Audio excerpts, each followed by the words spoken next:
Mrs. Mavis Solomon, the Chairman of the General Audit Chamber, Mr. Roland Hallman, the Vice Chair of the Council of Advice of Curacao, Mrs. Beatrice Donald-Spock, the Ombudsman of the British Virgin Islands, Mrs. Sheila Brathwaite, the Ombudsman of Turks and Caicos, Mrs. Cynthia Aswood, the Minister of Education, Culture, Youth and Sports, the Honorable Rita Bowen-Gums, the Minister of Public Health, Social Development and Labour, the Honorable Raphael Bosman, the Minister of Tourism, Economic Affairs, Traffic and Telecommunication, Honorable Bernie Sands. Our guest speakers, Mr. Jacob Witt, Dr. Terence Sorrell,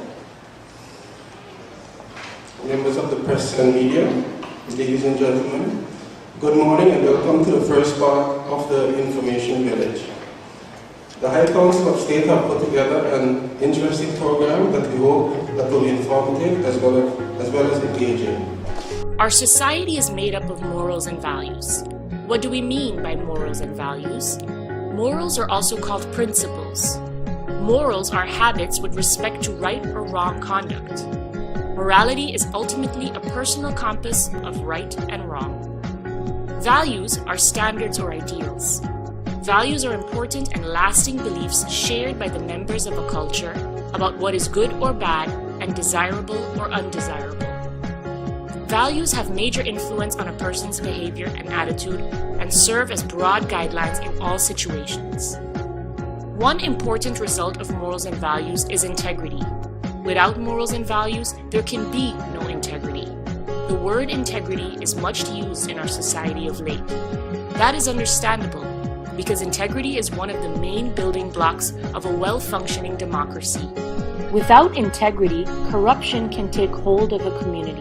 Corruption is defined by Transparency International as the abuse of entrusted power for private gain. The gain can be either financial or non-financial. In a worst-case scenario, extreme corruption could lead to poverty and could be the cause of hardship. An impoverished community can quickly turn chaotic and unstable. This scenario should make it clear that the fight against corruption is necessary. More importantly, every one of us, as citizens, must take responsibility for this fight. We should all be concerned about the spread of corruption, which can be compared to a virus capable of crippling government, discrediting public institutions and private corporations, as well as having a devastating impact on the human rights of populations.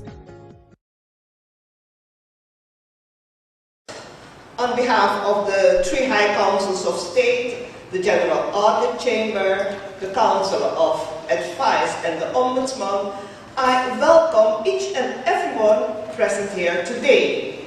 And of course, in particular, our guests from abroad. The High Councils of State considered it important to commemorate the first lustrum, the first 5 years of our young country, albeit within the Dutch Kingdom, of course, in particular, as we experiencing many challenges as a result of the growing pains. Information is key in shaping a nation. What better way, therefore, to commemorate our first lustrum with today's event, bringing together as much information possible from government departments and agencies. And for civil servants.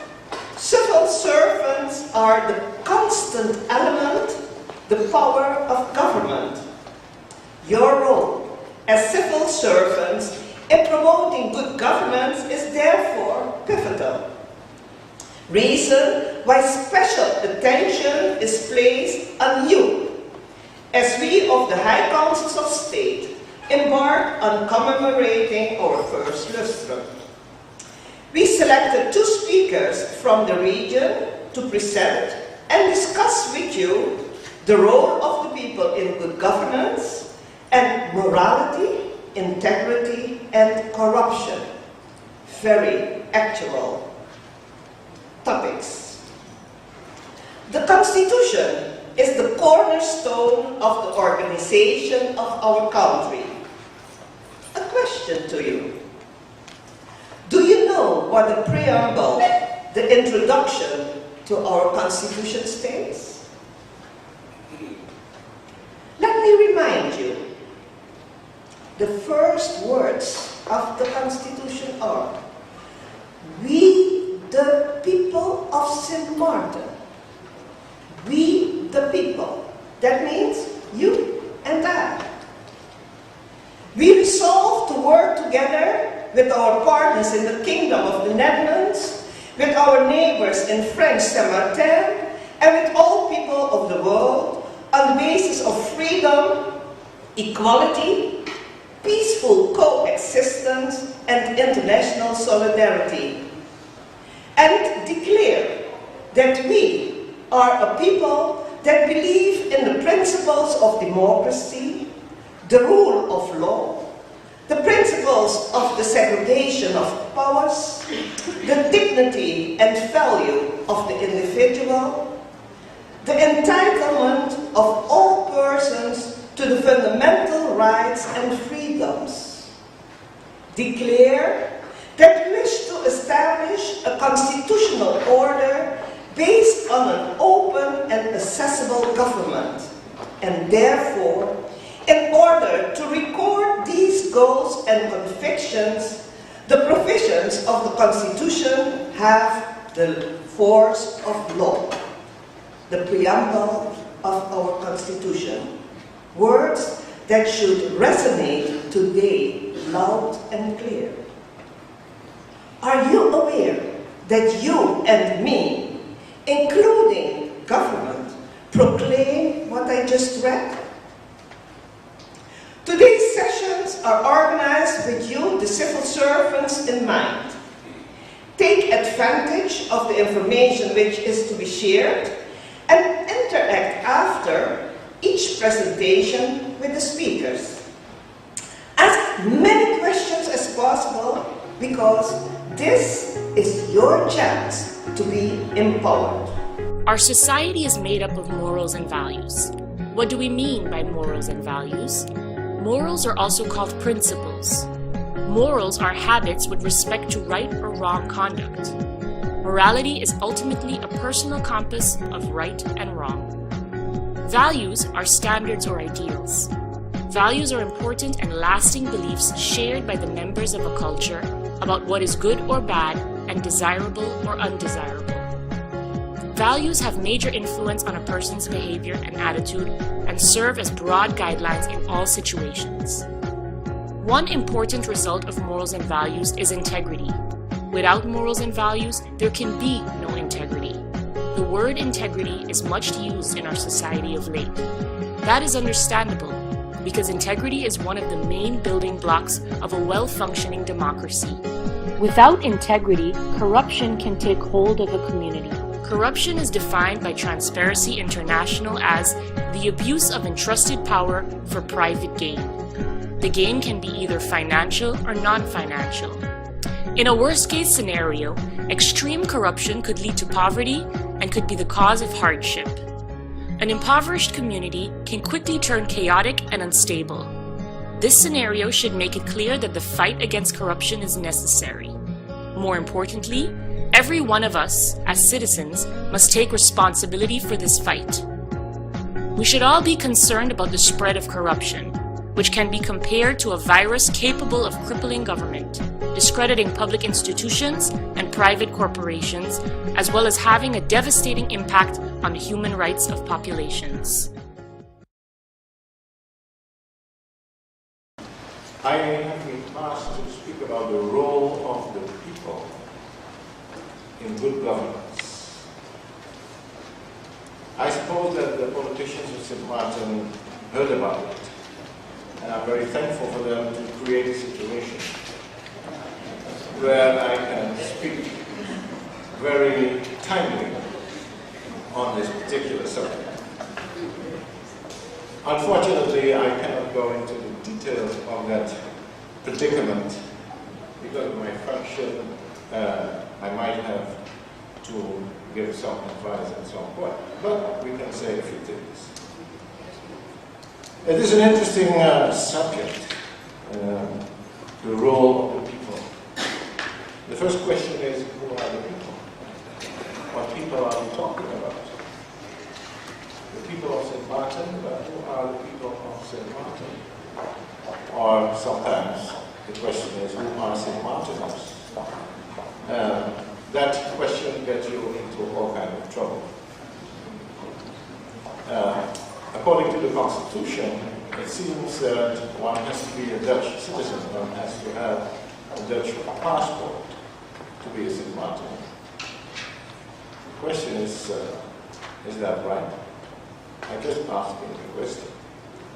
I can imagine that as certainly as it is getting more difficult now to become a Dutch citizen because of all the tests, people have to be able to speak and write and read in Dutch, which is of course the most complicated language.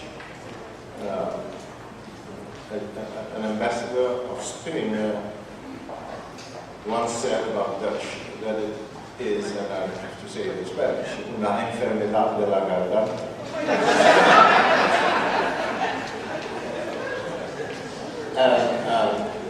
And besides that, it's a very small language group. Of course, not many people in the world speak Dutch, maybe 20, 25 million people in total. And that creates a problem because, as we see, all the legislation, including our Constitution, is written in Dutch.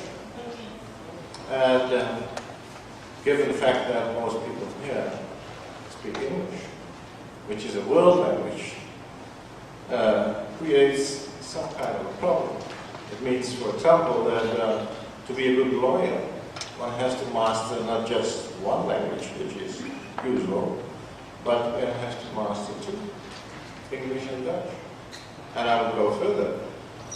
Not even would it be sufficient to know your own legal system, but you would have to know other legal systems too, because Sint Maarten is surrounded by common law countries and also bordering to France, which has the French legal system. So that makes things complicated.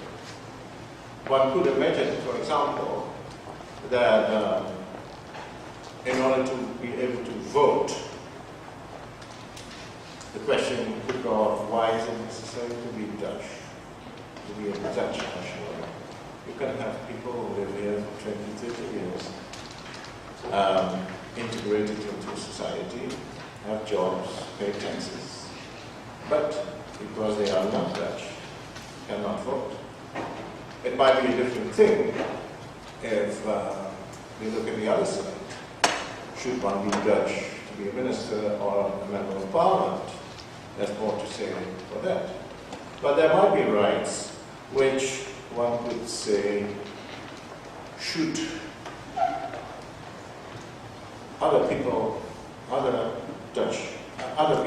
besides Dutch should be able to have those rights. I just mentioned this as a question, and not that I'm going to answer it. But I think we have to think about that. Who are the people? What people are we talking about? And then, of course, good governance. That's a topical issue. Good governance has to be seen in the context of the Constitution, and the preamble has been mentioned. And it says, indeed, we the people of Sint Maarten. But let's face it, what did the people of Sint Maarten have to do with the Constitution? It was designed by people who know how a Constitution is to look like, and it was voted in by some representatives of the people. But really doesn't resonate among the people. For example, the United States Constitution really did. That was also designed by learned people. But then that constitution went to the states, and there were passionate and long ratification meetings where every provision was discussed. So the end product was really something of we the people of the United States of America. That cannot be said entirely of the Constitution of Sint Maarten. Nevertheless, it is the Constitution. And nevertheless, it has values and norms that are worthwhile. Democracy, the rule of law, fundamental rights, all of that. In nowadays world, those are things that need to be in any constitution. But there's still the problem that it has not been lived through by people. The representatives of the people who voted for the Constitution were just that, representatives, a few people who voted. And I'm not quite sure if they all understood everything that was in the Constitution. In fact, one might have doubts if they still do not understand it. Talking about democracy and the rule of law is something that needs to be done over and over again. They say in a democracy, the people get the government they deserve. They deserve the government. It's good to think about that. And the government and members of parliament are a reflection of your own society. As you know, I had the pleasure of chairing a committee that did an investigation into the integrity of public administration, what they call the Dcomm report. And we made some remarks about that. Yes, we are all against corruption, and we are all for integrity. But the committee observed that, and we heard many politicians and former politicians, it was very interesting to hear that as soon as you're on a list, you can be approached by all kinds of people, offering their vote or more votes in order to get something, be it money or something else. And the committee said, listen, corruption can only prosper if there is something in society that sustains that. If that is your approach to elections, or if that is your approach to politicians, then you cannot be very surprised that at certain areas there might be forms of corruption. So it's a two-way street. It's not just the bad politicians and the good people. And there's always something going on between them. And we have to realize that. And we have to be very honest with ourselves, in fact. As long as these attitudes exist among the people, one cannot expect much better from the politicians, of course. That is generalized way of approaching it, but that is basically the message. And so, yes, in a democracy, the people get the government they deserve. And, well, this is the point where I started with, that, you know, the people didn't really have much involvement in designing the Constitution as it is. So the values and norms of the Constitution are not a reflection of what really lives in society. We have these norms, but are they our norms? That is the question.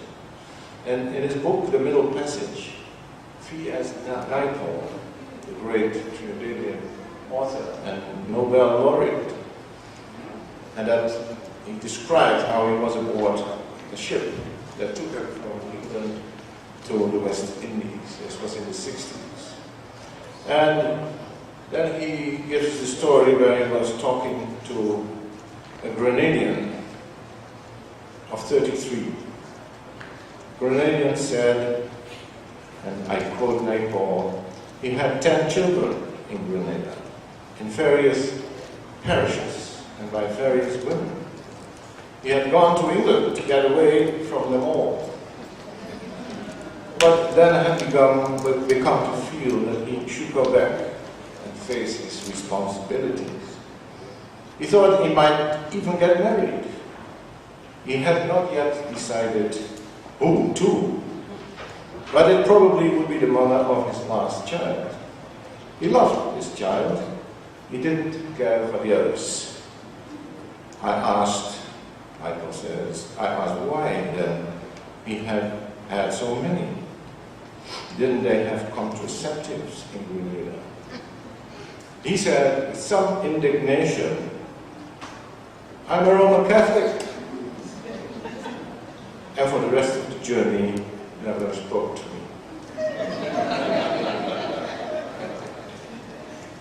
Now, talking about what he calls the Picaroon Society, and we're all kind of these Picaroon societies of Trinidad, he says the following: sentimentality and brutality go together. The man who, during an emotional mother and son scene in a B-film, turns to you and says hoarsely, a mother is a hell of a thing, you know, boy. You only have one. Is the same man watching a Belsen camp scenes will roar with derisive laughter. In his book, A Turn in the South, Nepal describes the rise of the black leader in the West Indies, where our official norms and values tell us that we are against corruption and we are in favor of good governance, and many of us really believe that. He tells us this. He says, for these early leaders who were their very own, West Indian blacks had more than adulation. They wished these leaders to represent them, and more than in a parliamentary way. They wished their leaders, who had started as poor as everyone else, to be rich by whatever means, and powerful and glorious. The glory of the black leader became the glory of his people. Ordinary ideas of morality and propriety did not apply. A leader wasn't required to be modest and correct. Those were the virtues of another world. A leader was invested as a black man with a responsibility to be grand, larger than life, for the sake of all blacks. And then he ends with this. This idea of the leader, which has caused such havoc in the West Indies, has changed in recent times, but it is still there. Now, I don't know if you recognize something there, but this is the origin of the rise of the leaders in our Caribbean societies. There are many people, and I know I speak with people, who would say if somebody becomes a minister or gets some post, and he doesn't go out any richer than he came in, then that man is a fool.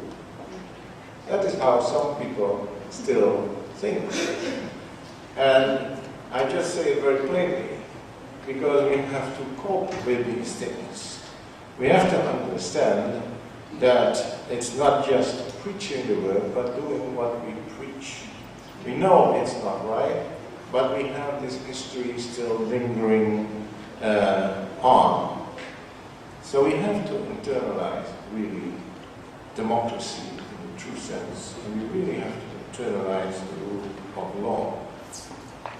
Now, what I have been citing is quite clear that it is not easy to really say what our norms and values are.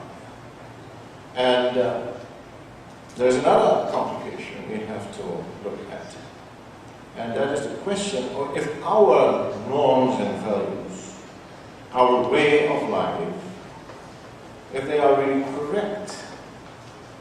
And if it is correct, for example, to use religious arguments to sustain it. Nowadays we have this debate going on about same-sex marriages, whether that is possible or not.